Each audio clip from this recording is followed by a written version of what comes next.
When you get away, the team gets ahead. When you prepare the way, more leaders are going to follow you. Hey, if you care about your leadership journey and you hope that you actually grow leaders in your context, this is going to be a really helpful case study for you. We're going to need more leaders for the future, not fewer.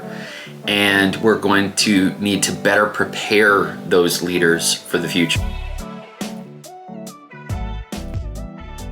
So what's happening is a lot of organizations that have generally been steadily doing well and climbing, they are finding that they're in a kind of brave new work world, and they don't know how to kind of kick into that new gear. Now, I call that gear the pioneer gear. Some people might say you've got to, flip a switch. You've got to go to a higher level of intentionality and or intensity. And I think that pioneer gear is what leaders need to get into, because when you get into that pioneer gear, you're going to show up differently. We're not making the same assumptions that we're in a closed system or that we're in some hierarchical model. We're operating on leadership based on entitlement. My encouragement for leaders who want to develop more leaders around them, there's two values that I'm going to be talking towards and talking around in the next, 1, 2, 3 videos, whatever we get. It's this idea of presence and preparation. Presence and preparation. And it really is the point leader's priority.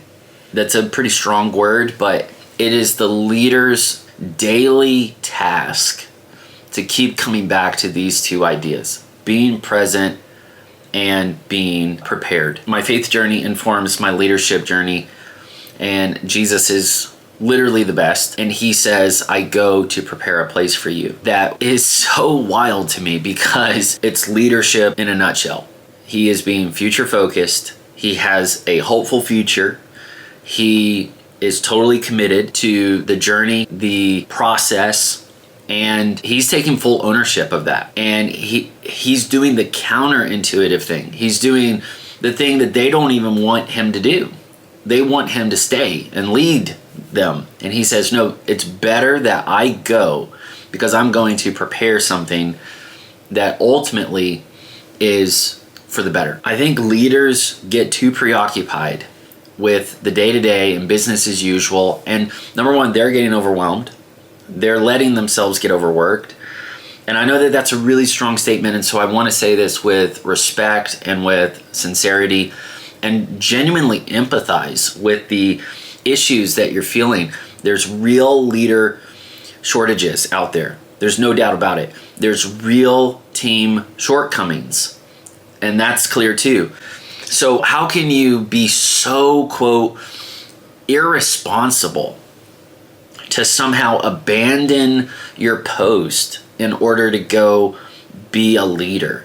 I think the value of delegating, empowering, takes care of the operations to carry on what needs to get done, and to do so in a way that actually empowers and prepares future leaders as well. So now it's not the leader doing everything, kind of cutting off the potential of new leaders, but now it's a win-win. I mean, it's like you're knocking out two amazing and valuable objectives at the same time. When you get away, the team gets ahead.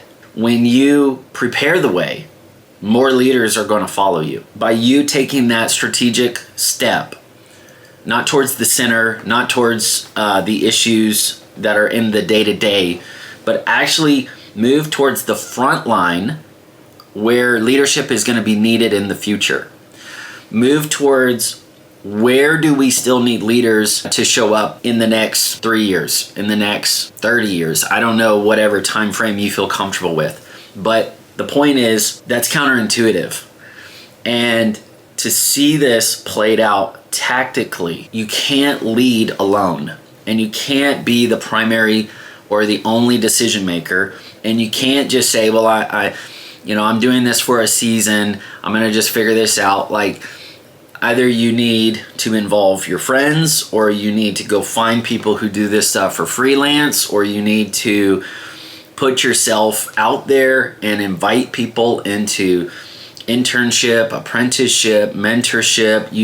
You need to create a space where a leadership community can emerge. And it's got to be a big focus for you. If you do a great job, you're only going to grow, right? And if you can't grow, then it's only going to roll more and more responsibility on you, and it's going to feel like you're treading water, and you're willing to do it for a time, but after a while you just give out.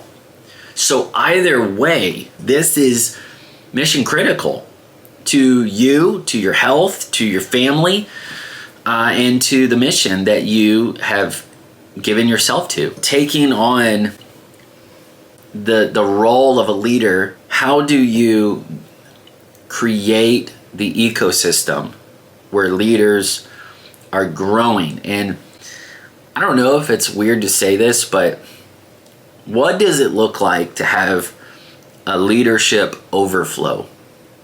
Like, for real, what does it look like to have this, ongoing multiplication of people, where you have so many leaders that you can actually export leaders into new fields? You have so many leaders, and I think we don't get to the overflow unless and until we take the new fields seriously.